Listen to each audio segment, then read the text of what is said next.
right. I wanted to make a quick video to show how I have my truck set up um, in the hopes that it might be helpful to someone else. I got a lot of inspiration watching other folks' builds, and I did some things that I haven't seen done elsewhere, and so I thought it might be interesting for people to see. Um, so my truck is a 2020 F250 with the Godzilla engine.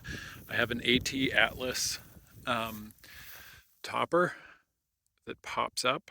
And then on the inside, I am about, I would say, half done building out my interior. In a previous truck, I built something similar. I built these side brackets and bed slide, but I welded them out of aluminum. And this time I thought I'd try 80/20. I still have a welder. I could have welded them up. But the thing I didn't like about welding was that once you made a decision, it was kind of final.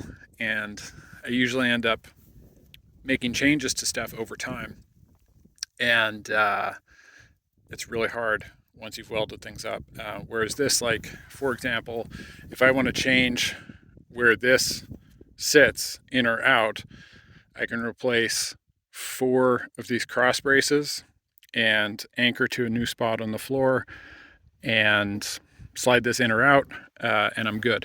So it's super flexible. I can also, something that I've already done a few times is move where these are and move where these vertical things are. I just moved that vertical post back to allow me to put a Rotopax in there. And it's worked out quite well.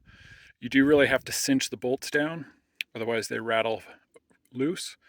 But besides that, it works really well. I also, unlike last time, last time I riv nutted the whole thing into place with about 1,000 riv nuts.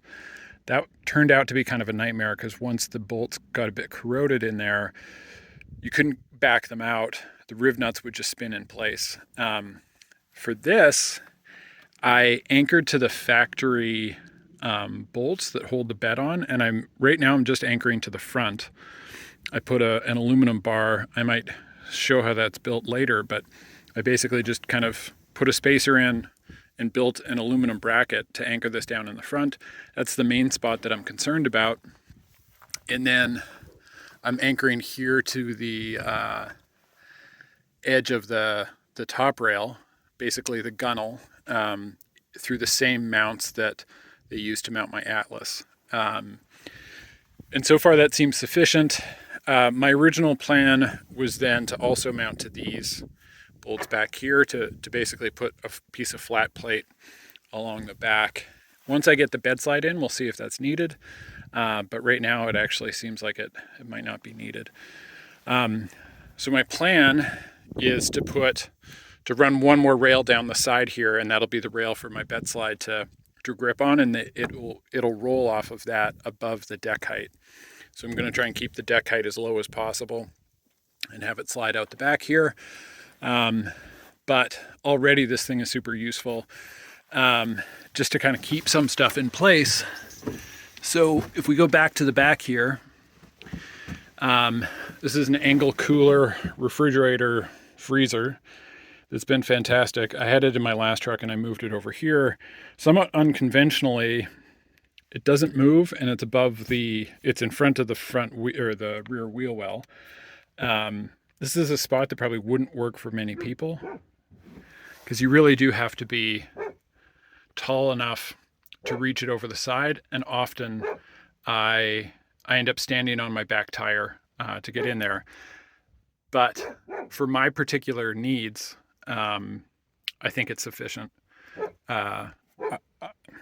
I prefer having it up here and out of the way in exchange for having it be a little bit more clunky to access. But your mileage may vary. Underneath of it, you can see how I have it lifted up off the ground, tucked away. I'll show some photos of that or something, but I have, in the front half of it, I have a 100 amp hour Battleborn battery laying on its side. And then I have room for either another, or I may put a fuel cell in there. for my heater. And then tucked down the side here, it's really wedged in there. I have two things. Down on the floor, I have a 2 kilowatt hour diesel heater that I just installed, and I'm still working out the kinks on. And then I have my high amperage electrical, which I'll show some pictures of because you can't really see what's going on there. So that's a DC to DC charger and a MPPT charger, as well as a switch there, so I can choose to charge this battery or a battery in my trailer if I happen to be pulling it. It's worked out quite well so far. So it's basically all of like the serious amperage stuff, and then I run that back to my panel here. Originally, I was going to put a Blue Sea fuse box in here, but and then separately I was looking for a relay box. I found this relay box that has, I think, 10 fuses total. I think 5 of them are for the relays themselves and 5 are just open circuits. And I've been able to fit all of my needs into that and still have a lot of room for expansion left over. And so, yeah, so 10 fuses total. And the relays are right here. It came all assembled. There's just the lead wires in the back that you can hook onto, and it's worked out quite well. I realize this looks pretty messy. It's not like Instagram friendly, but it's super convenient. And when I need to make tweaks to stuff, I have access to everything and I can see what I need to do. So here's a bus bar for my ground. Ignore the red wire. I think I was running low on shrink. And then these top blocks, these are the switch control for the relays, and these are the relay output. So if I need to run anything off the relays, I have all 5 already wired up here. I can just hook into them. I can hook the switch on here and the output on here, and I'm good to go. And then for the pure fuses, I have a similar setup here where I have the output, the switch, and then the output, like the final load. And that's worked out quite well. When I've had to like move things around or reconfigure, it's nice to have easy access to everything. And then I have a couple of things on this side. This goes to the same circuit as my heater. I have my heater hardwired in, but if I want to run something else off that circuit, it's here. I also have a second SAE plug if I need it, regular 12 volt, and then I should have that off. I can turn the heater circuit on or off. The rest of the circuits, for the most part, run over here. And so I have a 12 volt water pump controlled here. Obviously a USB charger that I can turn on and off. And then these 3 are for lights. This is to, that turns the tail liftgate light on. This is for the side wings, and then this is in the main body. I have red and white. Red is nice for first thing in the morning. It doesn't blow your eyes out. And then the white is just good for like maximum illumination. And then of course, this is the interior. I'm about to fold it up. I just leave, usually I have 2 pillows in here and my sleeping bag, and I leave that on. I leave that stuff up there all the time. I never take it out. And then I'm always packed and ready to go for the bedding. There's enough room that you can kind of keep it all intact. Oh, the other thing I didn't show back in here, I have one of those Scepter water bottles, 5-gallon jugs back there. That's my water supply. And then in front of that, I have a 12 volt water pump that I showed the switch for back there. And that's set up so it's kind of strapped in and secure, but I can pull it out when needed.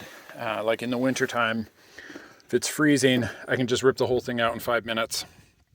And then the pump is connected to this faucet, so I can hook on there. If I turn that on, pressurizes, and I can shoot water for 20 feet.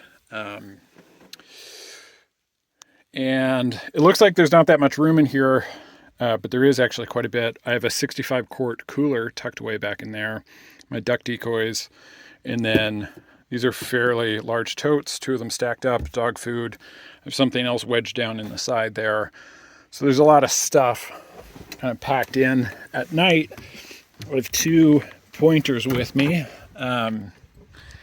And I'll put a second dog mat there. They sleep there, I sleep up top. So it's cozy, but we fit everyone quite well. And I think I'll show you the diesel heater. I mentioned it up there. I had originally intended to have the tank, the diesel tank, which is a Rotopax, permanently mounted there, and I plumbed a fuel line in through this port and all the way under the truck to that side, keeping it away from the exhaust and whatnot. But the pump just wasn't able to keep up, so I kind of had to go back to the drawing board.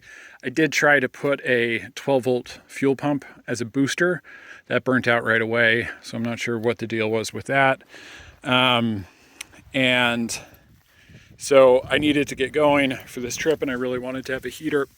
So I just ripped out the fuel line, and now every night it's a pain in the ass, but I pull out my red gasoline tank that's full of diesel, and I hook up the connection, and I'm not sure if you'll be able to see this, but I just drilled right into the bed, and have the exhaust coming out here. I'll probably shorten this up a little bit once I get things totally figured out. And then I have the air inlet tucked up above the wheel well to keep it out of the way. And then that's the gas line that's coming out and around. And then the fuel pump I put in a conduit box. I'm not sure if you can tell where I'm at. So my running board is right there. That's looking forward. And so it's kind of mounted on like a bulkhead at the front of the bed. And so I have it mounted in foam to try and keep it a little bit quiet. But it's still a little bit noisy. But it's out of the way. It seems like it won't get damaged as I'm driving. So that seems like it's working. I just need to figure out where and how I'm going to mount the fuel now. So we'll see.